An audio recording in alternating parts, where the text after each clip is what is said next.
بسم اللہ الرحمن الرحیم۔ اس نشست میں ہم دیکھیں گے کہ سپریم کورٹ، ہائی کورٹ اور فیڈرل شریعت کورٹ کے ججز کا تقرر کیسے عمل میں آتا ہے۔ اس مقصد کے لیے کانسٹیٹیوشن 1973 میں آرٹیکل 175A ہے۔ آرٹیکل 175A کی 14 کلازز اسی بارے میں گفتگو کرتی ہیں۔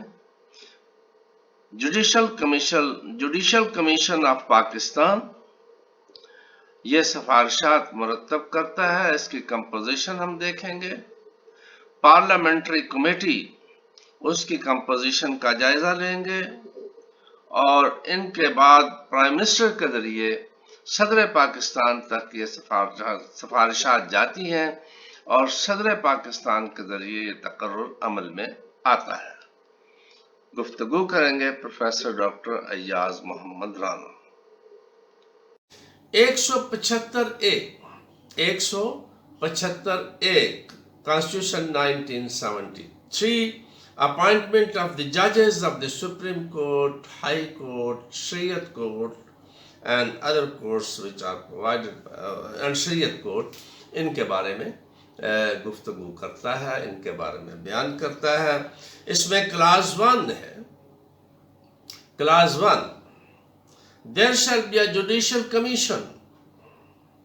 There shall be a judicial commission of Pakistan, hereinafter in the article referred to as the Commission for Appointment of the Judges of the Supreme Court, High Courts and the Federal Shariat Court, as hereinafter provided. اگر کوئی دوسرا بھی ہے تو اس کے بارے میں بھی یہ ہوگا جوڈیشل کمیشن۔ اب جوڈیشل کمیشن جو ہے، جو اپائنٹمنٹ آف ججز کے لیے ہے، اس کے ممبرز جو ہیں یہ کس پر کنسسٹ ہوگا؟ کمیشن شال کنسسٹ آف، تو سب سے پہلے کلاس 2 ہے 175A کی کلاس 2، جس میں ہے chairman. Chief justice of Pakistan shall be the chairman of this judicial commission. اس میں یہ ضروری ہے کہ چیف جسٹس آف پاکستان کی اپائنٹمنٹ کے بارے میں بتاتا چلوں۔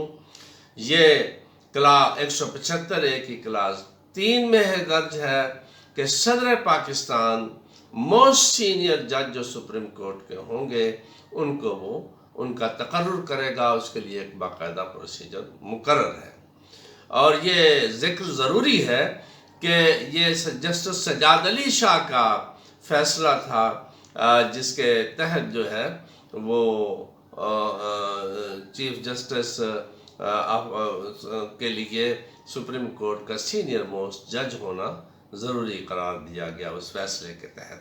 اور یہ بھی اس میں ذکر کرتے چلیں کہ 18ویں اور 19ویں جو ترامیم ہیں ان کے ذریعے سے اس میں کافی تبدیلیاں ہوئیں، اور جو آگے آ رہے ہیں جس میں بار کے ممبرز ہیں، اپائنٹمنٹ جوڈیشل کمیشن ہے، اس میں اکثر و بیشتر اس میں نئے ممبر شامل کیے گئے۔ Chairman chief justice of Pakistan اور سپریم کورٹ کے نیکسٹ سینئر 4 ججز اس کے ممبر ہوں گے۔ اس طرح سپریم کورٹ سے 5 افراد آ جائیں گے اور ایک سابقہ چیف جسٹس یا سابقہ جج، جس کو چیف جسٹس آف پاکستان وہ 4 ججز جو اس کونسل کے کمیشن کے ممبر ہیں ان کو کنسلٹ کر کے ان کے مشورے سے اپائنٹ کرے گا۔ تو اس طریقے سے یہ 6 ممبر ہو گئے۔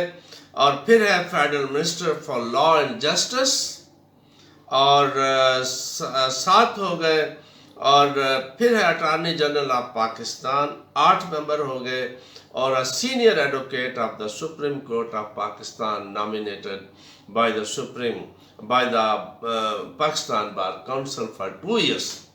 اس طریقے سے 9 ممبر ہیں۔ اس میں بار کونسل کا بھی ایک ممبر ہے اور حکومت کے نمائندے بھی اس میں شامل ہیں اور ججز اور سابقہ جج اس میں شامل ہیں۔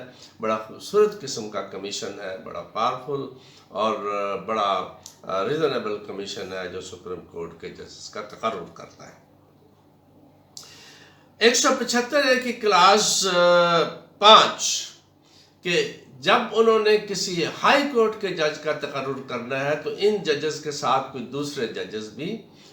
دوسرے لوگ بھی شامل ہوں گے۔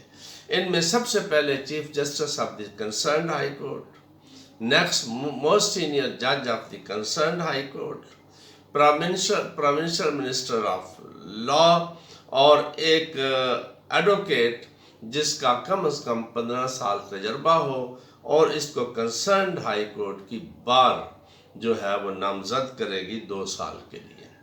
اس طریقے سے کلاس 2 میں جب وہ جج کو اپوائنٹ کر رہے ہوں گے تو کلاس 5 کے یہ 4 ممبر بھی اس میں شامل ہوں گے جب کسی ہائی کورٹ کے ممبر کا تقرر ہوگا کسی بھی پروونس کا، پنجاب کے پی کے، بلوچستان اور سندھ کے لیے یہ ہے۔ اب ایک اور کورٹ اسلام آباد ہائی کورٹ جو ہے اس کے لیے تھوڑا سا مختلف ہے۔ جو کلاس 2 میں انکلوڈ ہوں گے وہ ہوں گے ممبر چیف جسٹس آف دی اسلام آباد ہائی کورٹ اور دا موسٹ سینئر جج آف دیٹ ہائی کورٹ۔ تو جوڈیشل کمیشن آف پاکستان جن ججز کو، جن اصحاب کو نامزد کرے گی اپنا ایک پروسیجر اختیار کر کے، تو وہ ان ناموں کو پارلیمنٹری کمیٹی کو روانہ کرے گی۔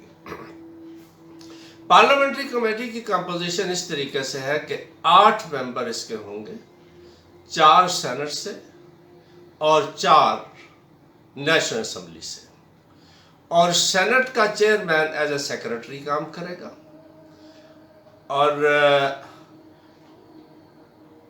ان میں 4 ممبرز میں سے 8 ممبرز میں سے 4 لیڈر آف دی ہاؤس اور 4 لیڈر آف دی اپوزیشن اس کا مقرر کریں گے، اور یہ ضروری ہے کہ ان میں سے 2 leader of the house national assembly سے لے گا، 2 اپوزیشن کا لیڈر نیشنل اسمبلی سے لے گا، 2 سینٹ سے لیے جائیں گے۔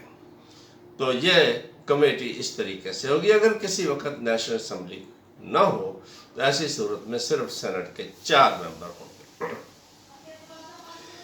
تو پارلیمنٹری کمیٹی جو ہے ان پر غور کرے گی، ان کو کنسیڈر کرے گی، اور اس کے بعد یہ کمیٹی جو ہے ان کو اگر منظور کر لیتی ہے تو ایسی صورت میں صدر کو روانہ کر دیے جائیں گے۔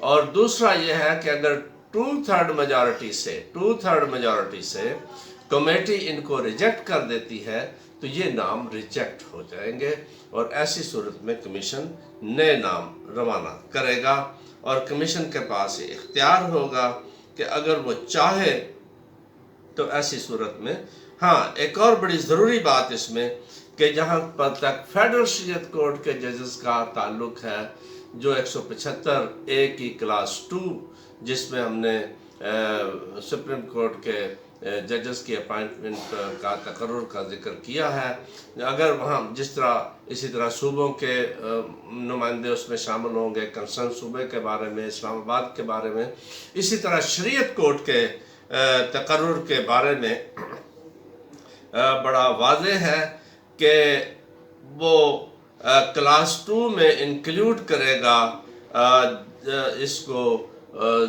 شریعت کورٹ کے چیف جسٹس کو اور موسٹ سینئر جج آف دی شریعت کورٹ۔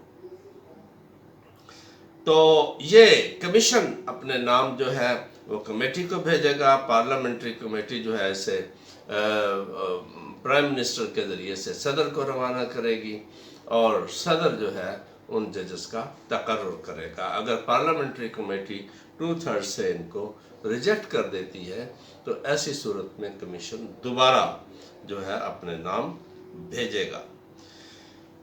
اس کے علاوہ کمیٹی کے پاس ایک اور اختیار ہے پارلیمنٹری کمیٹی کے پاس کہ وہ اپنے رولز جو ہے وہ بنا سکتی ہے اور یہ چینجز جو ہیں اکثر و بیشتر 18ویں اور 19ویں ترمیم کے بعد ہوئی ہیں۔